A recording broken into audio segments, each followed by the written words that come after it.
വന്ന വസന്ത പതംഗമിതെന്റെ മനസ്സിലെ ഉത്സവ സന്ധ്യയിൽ അമ്പിളി പോലെ വിളങ്ങിയതിന്നലെയോ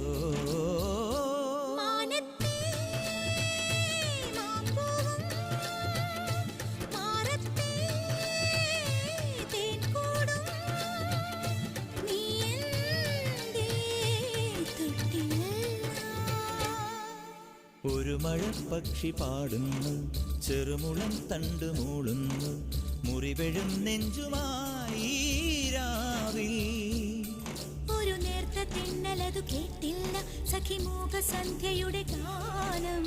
ഒരു മഴപ്പക്ഷി പാടുന്നു, ചെറുമുളം തണ്ട് മൂളുന്നു, ഒരു മഴപ്പക്ഷി പാടുന്നു,